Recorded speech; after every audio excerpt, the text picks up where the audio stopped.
Real analysis से related एक problem यहाँ स्क्रीन पर आप देख सकते हैं। ए एन और बी एन दो सीक्वेंस है रियल नंबर से रिलेटेड। ए एन और बी एन में इस तरह से रिलेशन दे रखा है, तो आपको बताना है कि ए एन और बी एन दोनों ही कोची सीक्वेंस होंगी या ए एन कोची सीक्वेंस होगी लेकिन बी एन कोची सीक्वेंस नहीं होगी। ऑप्शन सी में कहा है ए एन कोची सीक्वेंस नहीं होगी लेकिन बी एन कोची होगी, और ऑप्शन डी में कहा है कि दोनों ही कोची नहीं होंगी। अब इस तरह की प्रॉब्लम को किस तरह से सॉल्व करना है वो हम यहाँ पर देखते हैं। तो सबसे पहले ए एन और जो बी एन दे रखा है वो कुछ कंडीशंस के साथ दे रखी हैं। इन कंडीशन को सेटिस्फाई करने वाली एक सीक्वेंस हम कंसिडर करेंगे। अब सीक्वेंस इन जनरल आप जो नॉर्मली आमतौर पर करते हैं उस तरह से नहीं, आप इसमें sequence of partial sum consider करना, क्योंकि यहाँ पर डिफरेंस दे रखा है। ये जो डिफरेंस है सीक्वेंस ऑफ पार्शियल सम में इजीली हम चेक आउट कर पाते हैं। तो ए एन को आप कंसिडर कर लीजिए ताकि आप ये राइट हैंड साइड आ जाए इस तरह से 1/1 की पावर 1 प्लस 1/2 की पावर, या 1 की पावर 1 2 की पावर 2 प्लस 1/2 की power 3 plus and so on 1 2 की पावर n-1। इस तरह से कर लिया है। तो यहाँ से ए एन प्लस 1 आपको क्या मिलेगा, यहाँ तक मिलेगा 1/2 की पावर n। ऐसा मैंने डिफाइन किया है क्योंकि ये आपको दे रखा है mod of a n minus a n plus 1। इसको आप लिख सकते हैं mod of a n plus 1 minus a n. तो यहाँ से जब आप इससे सब्ट्रैक्ट कराओगे तो हमें क्या मिलेगा, हमें 1/2 की पावर n मिल जाएगा जो कि गिवन हाइपोथेसिस है। अब हमें गिवन हाइपोथेसिस को सेटिस्फाई करने वाली एक सीक्वेंस ऑफ पार्शियल सम की nth टर्म इसको कह सकते हैं। सीक्वेंस ऑफ पार्शियल सम का ये nth टर्म है। तो ये मिल रहा है, यानी कि हमने एक तरह से सीरीज कंसीडर कर लिया जिसका सीक्वेंस ऑफ पार्शियल सम ये है nth सीक्वेंस ऑफ पार्शियल सम। अब हमें देखना है कि क्या ए एन कन्वर्जेंट होगी या नहीं होगी।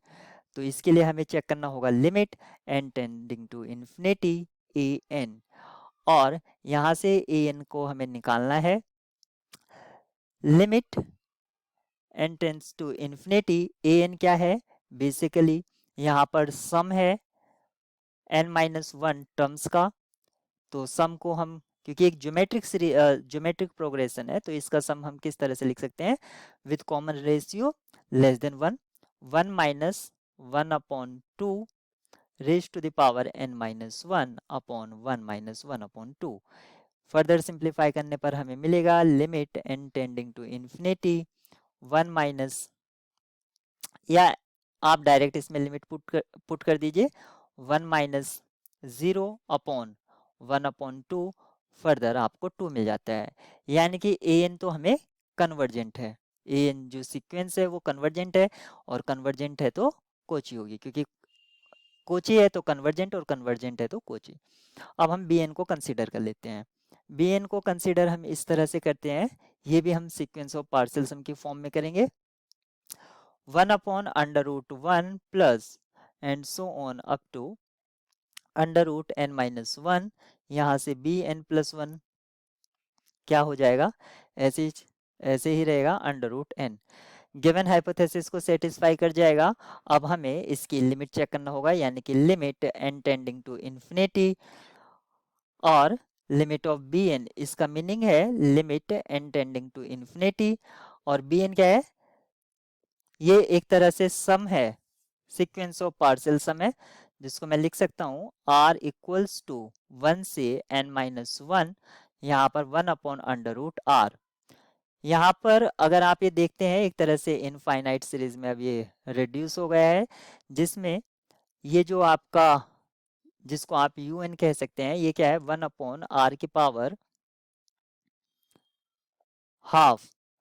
तो यहाँ पर ये जो हाफ है बाय पी सीरीज टेस्ट से आप ये कह सकते हैं कि ये कन्वर्जेंट नहीं है क्योंकि ये लेस देन 1 है। तो बी एन जब आपके कन्वर्जेंट नहीं है तो कॉची भी नहीं है। इस तरह से हम इस प्रॉब्लम के लिए इस कंक्लूजन पे पहुंचे कि ए एन तो कोची सीक्वेंस है लेकिन बी एन कोची सीक्वेंस नहीं है। ऑप्शन बी यहाँ पर करेक्ट होगा।